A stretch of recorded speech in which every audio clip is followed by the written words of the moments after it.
Hey guys, I'm Amrita Agrawal from Amrita Agrawal coaching centre. मैं daily अपने channel पे एसएससी सीजीएल टीयर 1 के 2019, 2020 और 2021 में आए हुए मैथ्स के क्वेश्चंस टॉपिक वाइज लेके आती हूँ। आप सबको एक टाइप के सारे क्वेश्चंस सब एक जगह मिल जाएंगे, तो आपको उसका सारा कंसेप्ट क्लियर हो जाएगा।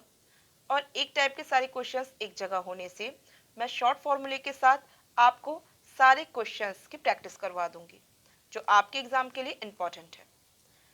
अभी तक मैंने ज्योमेट्री, ट्रिग्नोमेट्री, अलजेब्रा सब कंप्लीट करवा दिया है और अब मैं मेंसुरेशन कंप्लीट करवा रही हूँ।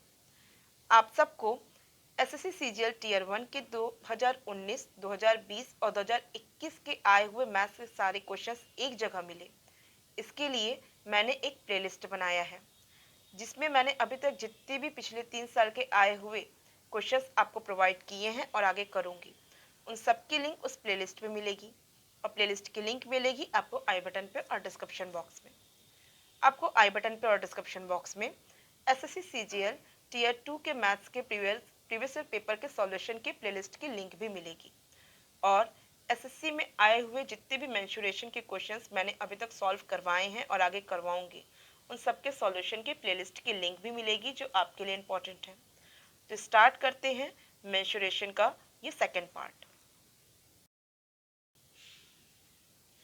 क्वेश्चन है, the area of a table top in the shape of an equilateral triangle is 9√3 centimetre square.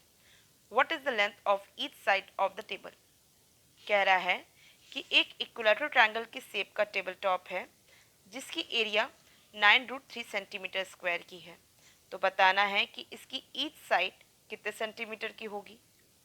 आपको पता होगा कि इक्विलेटरल ट्रायंगल की एरिया के लिए फॉर्मूला होता है √3/4 साइड स्क्वायर, जो कि आपको दे के रखा है 9√3 के इक्वल। तो यहाँ से मैं साइड इजीली फाइंड आउट कर सकती हूँ। साइड स्क्वायर मुझे मिल जाएगा 9 × 4। 9 अपने आप में 3 का स्क्वायर होता है, 4 अपने आप में 2 का स्क्वायर होता है। तो साइड मुझे मिल जाएगा 3 × 2 मीन्स 6, जो कि फर्स्ट ऑप्शन है। 6 सेंटीमीटर की इसकी ईच साइड होगी। सिंपल क्वेश्चन था। अब मैं नेक्स्ट क्वेश्चन पे चलती हूँ। क्वेश्चन है, what is the height of an equilateral triangle whose each side is 8 centimetre. कह रहा है कि एक इक्विलेटरल ट्रायंगल है जिसकी ईच साइड 8 सेंटीमीटर की है। तो बताइए कि इसकी हाइट क्या होगी। सबसे पहले तो आप जानिए कि किसी भी ट्रायंगल में जो वर्टिक्स से सामने वाले साइड पे परपेंडिकुलर बनता है, अगर ट्रायंगल स्केलन हो मीन्स इसके सभी साइड डिफर हो, तो ऐसे में इसका जो परपेंडिकुलर भी होगा वो अलग अलग होगा। क्लियर है। लेकिन क्योंकि यहाँ पे इक्विलेटरल ट्रायंगल है जिसके सभी साइड्स आपस में इक्वल हैं, इस वजह से वर्टिक्स से सामने वाली साइड पे जो परपेंडिकुलर पड़ेगा वो बनेगा आपस में बराबर। इस वजह से यहाँ पे सिर्फ इतना ही लाइन बोल देना कि इस इक्विलेटरल ट्रायंगल की हाइट क्या होगी। तो बस आपको करना ये है कि आप सिर्फ एक वर्टिक्स से, कोई भी एक वर्टिक्स से सामने वाली साइड पे परपेंडिकुलर डालिए, और ये परपेंडिकुलर की जो लेंथ होगी वही इस इक्विलेटरल ट्रायंगल की हाइट होगी, क्योंकि ये तीनों ही परपेंडिकुलर्स सेम लेंथ के होंगे। तो यहाँ पे आपको निकालना है AD, जबकि आपको AB की लेंथ 8 सेंटीमीटर दे के रखी है। मैं ट्रायंगल AB और D को लेती हूँ। इस ट्रायंगल को अगर मैं कंसीडर कर रही हूँ, तो मुझे पता है कि अगर ये इक्विलेटरल ट्रायंगल है तो इसके एंगल्स यहाँ पे 60 डिग्री के बनेंगे, और इस प्रकार ट्रायंगल ABD में एंगल B मुझे 60 डिग्री मिलेगा। और यहाँ पे अगर मैं साइन 60 डिग्री लगाऊं, साइन 60 डिग्री लगाऊं जो कि होता है √3/2, ये किसके इक्वल होगा। ये इक्वल होगा परपेंडिकुलर अपॉन हाइपोटेनस के, जिसमें कि परपेंडिकुलर आपका वही जो हाइट पूछ रहा है वो है, मीन्स AD है। और हाइपोटेनस इसका क्या है, इसका हाइपोटेनस है 8 सेंटीमीटर, जो इसकी साइड दे के रखा है। सॉल्व करेंगे आपको क्या मिल जाएगा, AD की लेंथ मिल जाएगी 4√3। अब आपको जो AD की लेंथ मिलेगी वही यहाँ पे डालेंगे तो BD' की लेंथ मिलेगी, और आप यहाँ से परपेंडिकुलर डालेंगे तो आपको सी डी डबल डैश की भी लेंथ मिल जाएगी। क्लियर है? तो यहाँ पे आपको इसकी हाइट मिली 4√3 जो कि है थर्ड ऑप्शन। सिंपल है, आपके एग्जाम में आएगा तो आप इसे सेकेंड्स में सॉल्व कर सकते हैं, बट मैं क्या है कि छोटे छोटे पॉइंट्स भी आपको क्लियर कराती चल रही हूँ, इस वजह से थोड़ा टाइम कंज्यूम हो रहा है। बट एग्जाम टाइम पे आप सीधे अप्रोच लगाएंगे, टू द पॉइंट काम करेंगे और सेकेंड्स में वैल्यू फाइंड आउट करेंगे। अब मैं नेक्स्ट क्वेश्चन पे चलती हूँ। किसी को कोई भी डाउट है तो आप मुझे कमेंट बॉक्स में दीजिए। क्वेश्चन है, triangle ABC is an equilateral triangle and AD is perpendicular to BC where D lies on BC. If AD equal to 4√3 centimeter, then what is the perimeter of triangle ABC?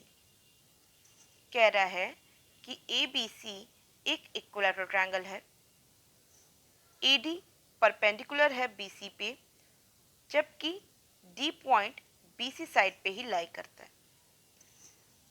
यहाँ पे आपको AD की length 4√3 centimetre दे के रखा है, तो पूछ रहा है आपसे कि इस इक्विलैटरल ट्रायंगल का पेरीमीटर क्या होगा। तो ट्रायंगल ABC का मुझे पेरीमीटर फाइंड आउट करना है, और आपको पता है कि किसी भी ट्रायंगल का पेरीमीटर इसके तीनों साइड्स का सम होता है। क्योंकि यहाँ पे ट्रायंगल इक्विलैटरल ट्रायंगल है तो इसकी सभी साइड्स आपस में इक्वल है, तो इसके लिए इसका पेरीमीटर क्या हो जाएगा, 3 इंटू 1 साइड। तो अगर मुझे कोई एक साइड भी क्लियर पता चल जाए तो मैं इजीली इसका पैरामीटर फाइंड आउट कर सकती हूँ। अगर मैं कंसीडर करूँ ट्रायंगल ADB को, तो आपको पता है कि इक्विलैटरल ट्रायंगल के सभी साइड्स आपस में इक्वल होते हैं, तो इसके सभी एंगल्स भी आपस में इक्वल होंगे, जिससे कि मुझे ईच एंगल मिलेगा 60 डिग्री का। तो इसका मतलब ये है कि एंगल बी पे भी बनने वाला जो एंगल होगा वो 60 डिग्री का होगा। तो यहाँ पे मैं साइन 60 डिग्री रखूँगी, तो मुझे क्या मिल जाएगा, मुझे मिल जाएगा परपेंडिकुलर अपॉन हाइपोटेनस, जो कि हो जाएगा परपेंडिकुलर AD जो होगा 4√3 का, और हाइपोटेनस इसका होगा AB। और क्योंकि साइन 60 डिग्री की वैल्यू होती है √3/2, तो मैं डायरेक्ट AB की लेंथ फाइंड आउट कर सकती हूँ। √3 से √3 कटेगा, AB की लेंथ मुझे मिल जाएगी 8। और जब AB की लेंथ मीन्स इस इक्विलैटरल ट्रायंगल की एक साइड की लेंथ मुझे 8 सेंटीमीटर मिल गई है, जिसका पेरीमीटर क्या हो जाएगा, 3 इंटू 8 मीन्स 24 सेंटीमीटर। सिंपल है, इजिली इसकी वैल्यू फाइंड आउट हो गई। इक्विलैटरल ट्रायंगल पे बेस्ड आपके एग्जाम में बहुत ज़्यादा क्वेश्चंस पूछे जाते हैं, तो और भी कई पॉइंट्स बनते हैं इक्विलैटरल ट्रायंगल पे बेस्ड जो आपके एग्जाम में आएंगे। प्रीवियस 3 साल के क्वेश्चंस में मुझे नहीं मिले वो क्वेश्चंस, बट आपके टीयर 2 के क्वेश्चंस में वो क्वेश्चंस आए हुए हैं, और उम्मीद है कि आपके अपकमिंग एग्जाम में चाहे टीयर 1 हो चाहे टीयर 2 वैसे क्वेश्चंस आपके लिए बनेंगे। तो अब मैं उस क्वेश्चंस को बताऊं उसके पहले उसके बेसिक पॉइंट्स आपको बता देती हूं, जिससे आप इजीली वो सारे क्वेश्चंस फाइंड आउट कर लेंगे उसकी वैल्यू। तो स्टार्ट करते हैं उसके बेसिक पॉइंट को एक्सप्लेन करना। आपको पता है कि जब कोई ट्रायंगल इक्विलैटरल ट्रायंगल होता है तो इसके तीनों साइड्स होते हैं आपस में इक्वल, और तीनों साइड्स आपस में इक्वल होते हैं तो फिर तीनों एंगल्स भी आपस में इक्वल होते हैं, जो कि 60 डिग्री के होते हैं। यहाँ तक किसी को कोई डाउट नहीं होगा।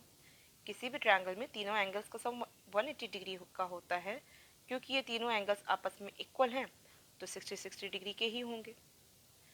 मान लीजिए वर्टेक्स ए से मैं सामने वाली साइड BC पे एक परपेंडिकुलर डालती हूँ जो पॉइंट D पे परपेंडिकुलर बनता है, और वर्टेक्स B से मैं सामने वाली साइड AC पे परपेंडिकुलर डालती हूँ जो D' पे बनता है। तो ऐसे में अगर ट्रायंगल में ADB ये ट्रायंगल और ट्रायंगल ABD' ये ट्रायंगल कंसीडर करूँ, तो यहाँ पे इन दोनों ही ट्रायंगल्स में AB साइड कॉमन होगी।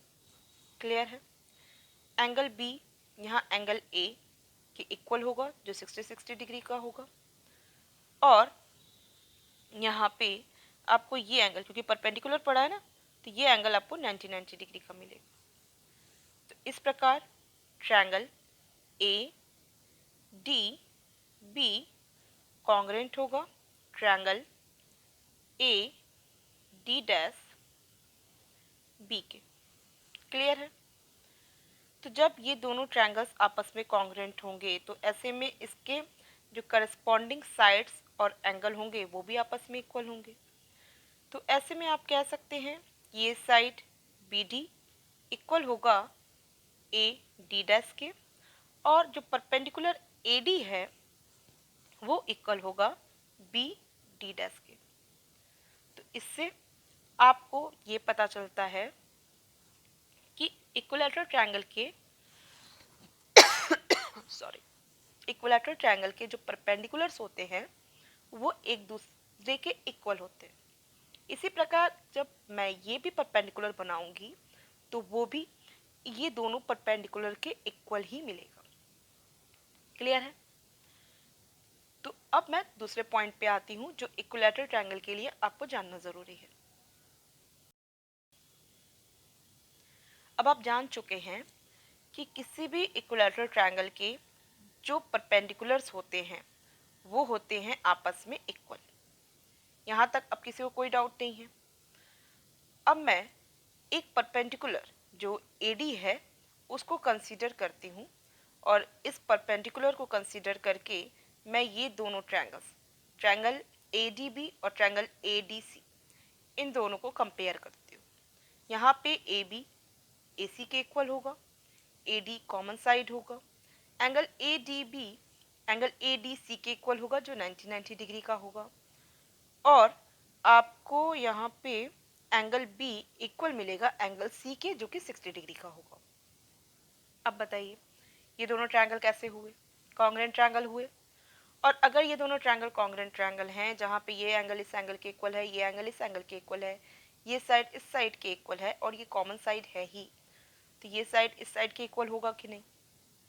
और अगर ये दोनों साइड्स आपस में इक्वल हैं तो ऐसे में यहाँ पे जो पॉइंट डी है, जो यहाँ पे ए डी परपेंडिकुलर बना हुआ है, ये पॉइंट डी मुझे बी सी का मिड पॉइंट मिलेगा। और अगर डी बी सी का मिड पॉइंट है तो ये ए डी जो परपेंडिकुलर है वो इसका मीडियन भी होगा।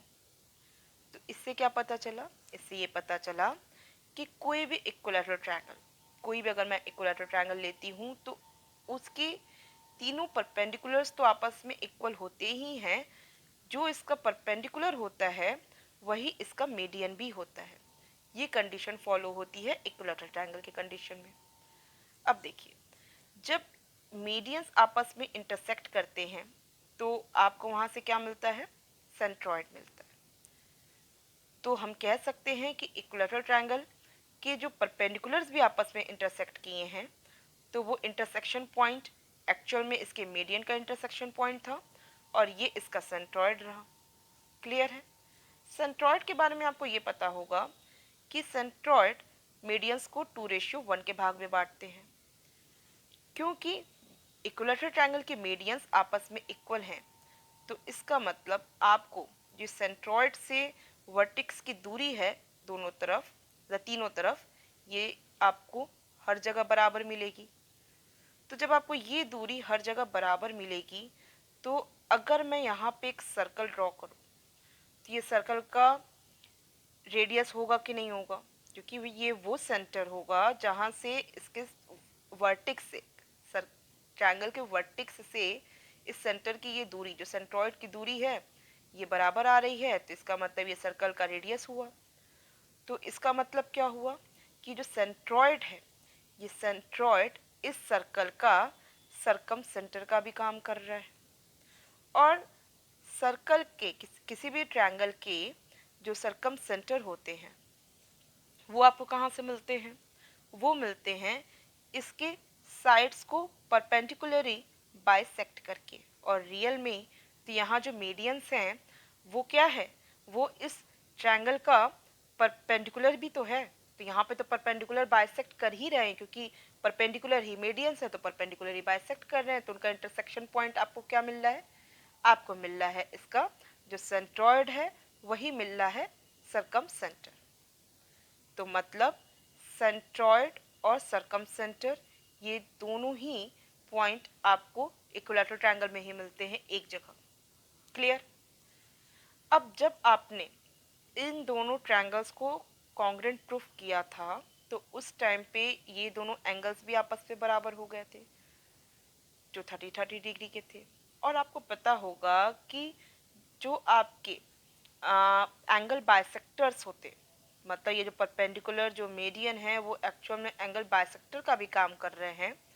तो एंगल बाइसेक्टर का जो इंटरसेक्शन पॉइंट होता है उस इंटरसेक्शन पॉइंट को हम इनर सर्कल का इनर सेंटर कहते हैं। और ये इनर सेंटर किसी भी ट्रायंगल में बनने वाला सबसे बड़े सर्कल का सेंटर होता है। और ये जो सर्कल आपको बनेगा, जो इनर सर्कल आपको मिलेगा, वो आपको सर्कल में, यहाँ पे सर्कल में इस तीनों ही साइड को टच करता हुआ रहेगा, मीन्स सर्कमफ्रेंस में ये टच करेंगे।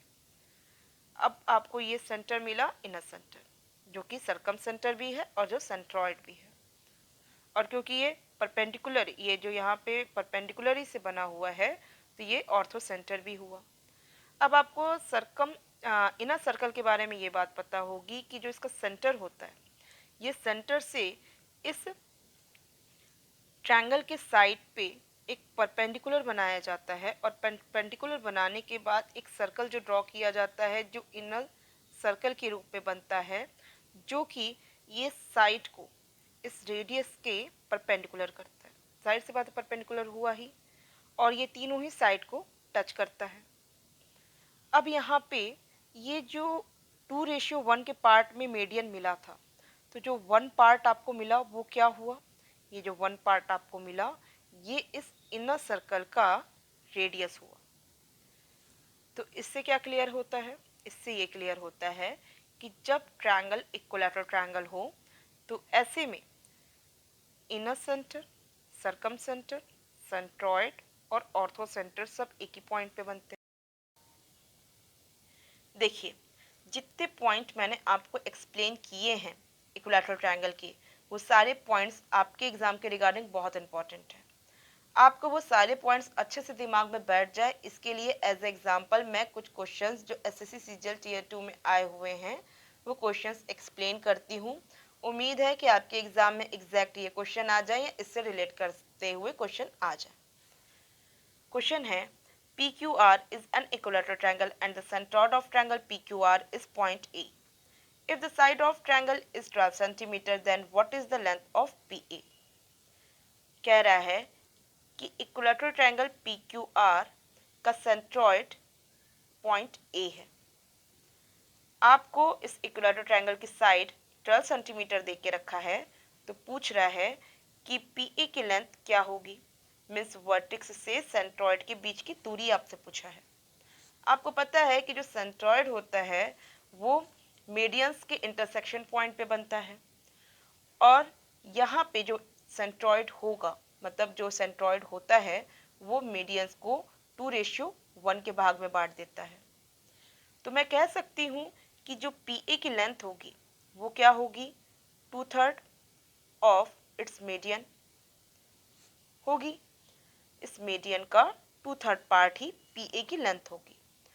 और आपको पता है कि इक्विलैटरल ट्रायंगल का जो मीडियन होता है वही इसका परपेंडिकुलर भी होता है। तो मैं कह सकती हूँ कि जो PA लेंथ होगी वो 2/3 पार्ट इट्स परपेंडिकुलर होगी। अब जब मैंने यहाँ ये परपेंडिकुलर की लेंथ फाइंड आउट करूँगी, उसका 2/3 करूँगी, तो मुझे PA लेंथ मिल जाएगा। और ये परपेंडिकुलर फाइंड आउट होगा इसके साइड की हेल्प से, और क्योंकि ये परपेंडिकुलर है तो यहाँ पे ये राइट एंगल ट्रायंगल बन रहा है, और क्योंकि ये इक्विलैटरल ट्रायंगल है, ये कंप्लीट ट्रायंगल इक्विलैटरल ट्रायंगल है, तो यहाँ पे बनने वाला एंगल 60 डिग्री हो रहा है। और आपको पता है कि sine 60 degree equal to perpendicular upon hypotenuse होगी।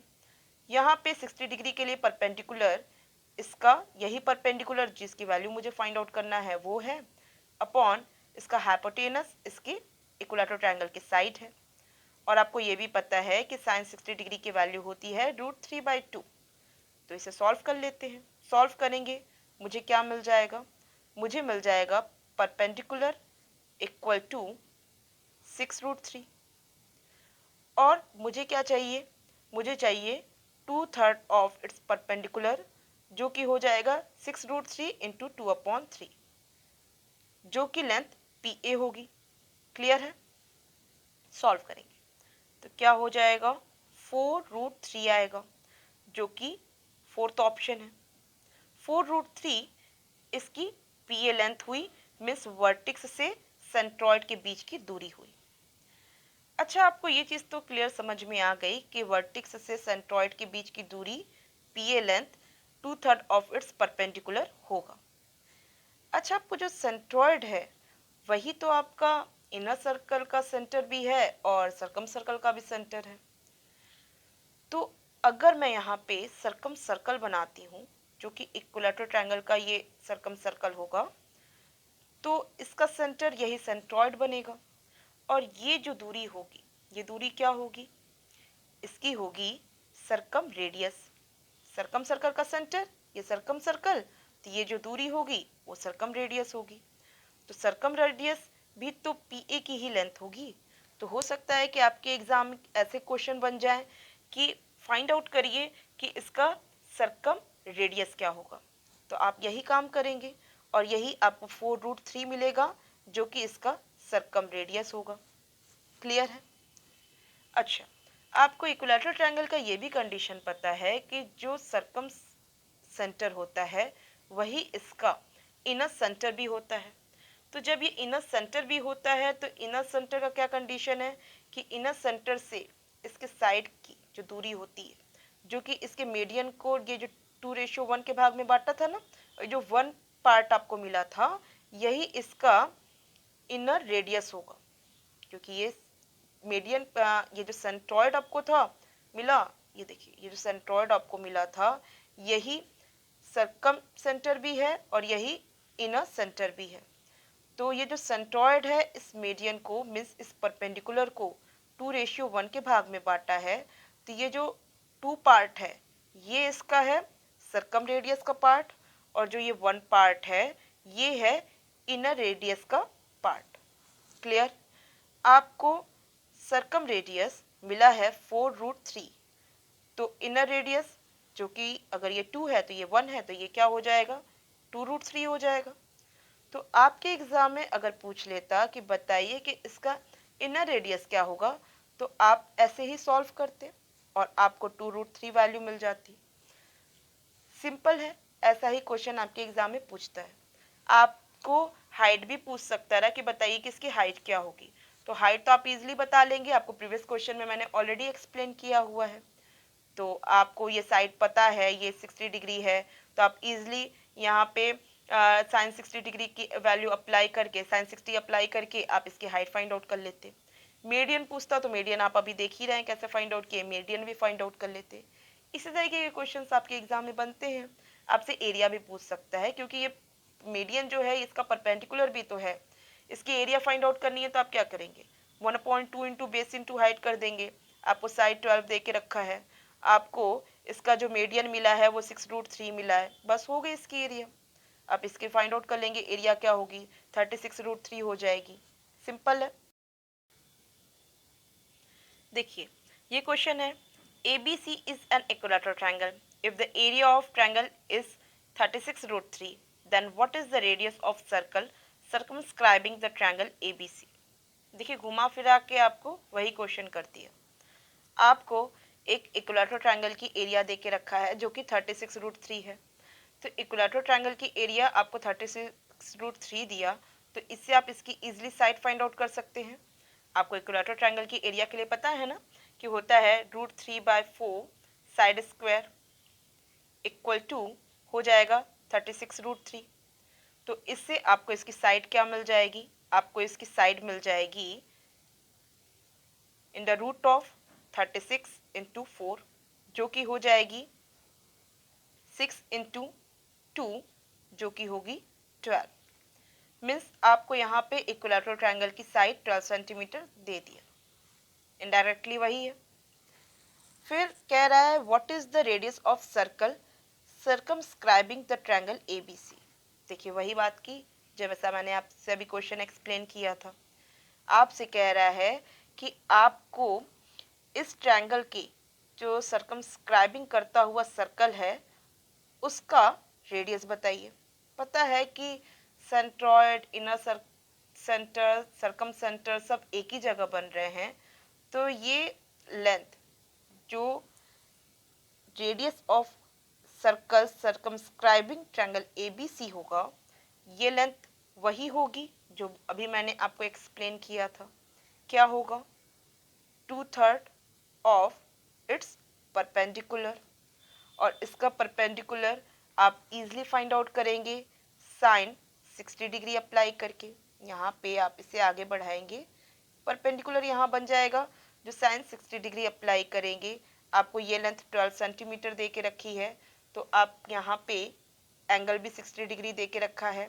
साइन 60 डिग्री इक्वल टू हो जाएगा परपेंडिकुलर अपॉन हाइपोटेनस, मीन्स ये परपेंडिकुलर अपॉन हाइपोटेनस की जगह 12 हुआ।